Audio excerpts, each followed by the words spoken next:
Have you heard of sharenting? It's a term used to describe the overuse of social media by parents to share content based on their children. While we often hear parents caution their children about safety, this time the tables are turned. In an op-ed, the New York Times talked to 3 children who confronted their mothers about sharenting. Here's a look at one of the kids trying to explain to her mother why oversharing is cause for concern. I'm Lucy, I'm 7 years old, and my mom posted pictures of me on online. That's good. Talk about the photos. This. What's the big deal? I think you look so cute and it was a nice moment. What's wrong with it? Yeah, because you didn't ask. I also think of it as connecting to other people that I know in real life, you know? Like, just think, like, Abu and Grandpa, like, how else do they know about you guys except to see you there? You can call and FaceTime. Yeah. You can do many other stuff to see them instead of social media. Yeah, that's true. That's a really good point. By age 5, the average kid has 1,500 photos of them online. If I'd asked you about that picture, would you be okay if I posted it? Yes. Oh, really? So it's actually about the asking, not about the picture itself. Posting any private. And you can watch the entire video with all 3 kids on the New York Times website. Go to nytimes.com/video and search sharenting. So we wanted to know, how should we navigate this with our children? I'm joined now by Nebraska Medicine child psychiatrist Howard Liu. Doctor, thanks so much for coming in. We appreciate it. Thanks so much for having me. So I guess the broad question, I mean, seeing that child being able to explain why she has an issue with this, as parents, should we not be sharing things on social media?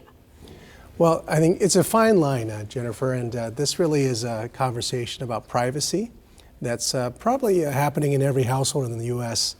Around this time, it's about back to school times, and so a lot of people are sharing on Facebook, Instagram, good photos of themselves and their kids. And I don't think there's a whole lot of harm with that. I think the challenge is sometimes when kids perceive that there's oversharing by their parents, photos that might be seen as embarrassing, or maybe could cause them to be teased by peers or things like that. That might be more of a concern. So is there a time when maybe we should give the kids veto power, I guess, and at what age can they really understand that? Yeah, I think it's probably around the age that they are having their own accounts, you know, and it's trying to think about, you know, what is the brand I want to put out there to the world, starting with my family and my friends. You know, I think for the earlier kids, you know, they are just experimenting, and they really need to follow their parents' guidance on that. And all of us in our families have probably different rules around that. But I think with all kids, they often don't have a same sense of permanence that we think of with an image. So, you know, I think they might think sometimes, well, I'm just put it out there and it'll be gone.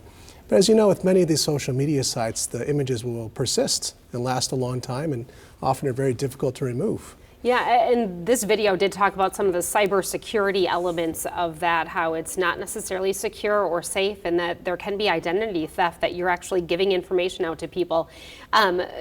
Psychiatrists, you're speaking on a different part of this, but in terms of what we share about our kids, can we also be sharing things that may be harmful to them, or maybe it's not appropriate to be sharing about children online?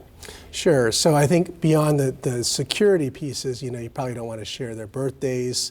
You probably don't want to share your address. You know, you may not want to share the specific school, some of those pieces. You know, kids also get bullied, both in real life and also online, for a variety of things. And so things that might seem very affectionate, you know, a nickname, you know, a funny video where they did something that wasn't too flattering, might seem very harmless, but maybe it could cause them to be teased by their peers. So I think talking with them is probably the best sense of what's, you know, safe and what's probably a bit more challenging. And is that talking with them point, is that the biggest key when we start talking about children having their own accounts? How do you navigate that piece of it as a parent? That's tough. That's a really tough decision. There's probably some individual changes within each family when they make that decision. On the pro side, you know, people talk about safety, but having a mobile phone, a smartphone, you know, which you don't always have to have social media on, you know, to just be able to call and check in to see where you are. But for getting on, I think it's really about boundaries. How do you feel about your boundaries?